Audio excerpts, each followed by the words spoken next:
ನಾನು ಬಸವರಾಜ್ ರಾಯರೆಡ್ಡಿ ಎಂಬ ಹೆಸರಿನ ನಾನು ಕಾನೂನಿನ ಮೂಲಕ ಸ್ಥಾಪಿತವಾದ ಭಾರತದ ಸಂವಿಧಾನ ವಿಷಯದಲ್ಲಿ ನಿಜವಾದ ಶ್ರದ್ಧೆ ಮತ್ತು ನಿಷ್ಠೆಯನ್ನು ಹೊಂದಿರುತ್ತೇನೆಂದು ನಾನು ಭಾರತದ ಸಾರ್ವಭೌಮತ್ವವನ್ನು ಮತ್ತು ಅಖಂಡತೆಯನ್ನು ಎತ್ತಿ ಹಿಡಿಯುತ್ತೇನೆಂದು ಮತ್ತು ಕರ್ನಾಟಕ ರಾಜ್ಯದ ಮಂತ್ರಿಯಾಗಿ ನನ್ನ ಕರ್ತವ್ಯಗಳನ್ನು ಶ್ರದ್ಧಾಪೂರ್ವಕವಾಗಿ ಮತ್ತು ಅಂತಃಕರಣಪೂರ್ವಕವಾಗಿ ನಿರ್ವಹಿಸುತ್ತೇನೆಂದು ಭಯ ಅಥವಾ ಪಕ್ಷಪಾತವಿಲ್ಲದೆ ರಾಗದ್ವೇಷವಿಲ್ಲದೆ ಎಲ್ಲ ಬಗೆಯ ಜನರಿಗೆ ಸಂವಿಧಾನಕ್ಕೆ ಮತ್ತು ಕಾನೂನಿಗೆ ಅನುಸಾರವಾಗಿ ನ್ಯಾಯವಾದದ್ದನ್ನೇ ಮಾಡುತ್ತೇನೆಂದು ಶ್ರದ್ಧಾಪೂರ್ವಕವಾಗಿ ಪ್ರತಿಜ್ಞೆ ಮಾಡುತ್ತೇನೆ.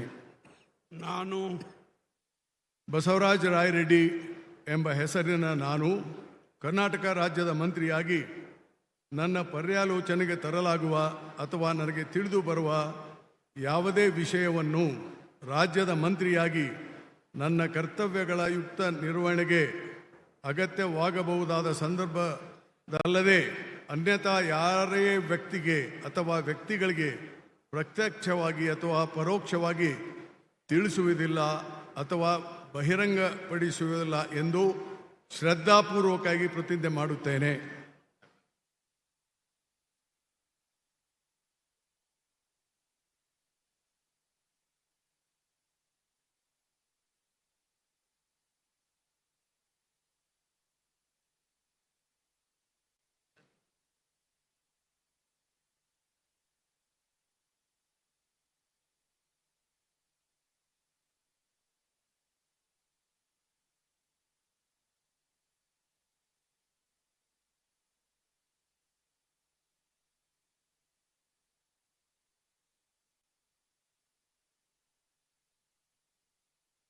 Congratulations, Rayareddy ji.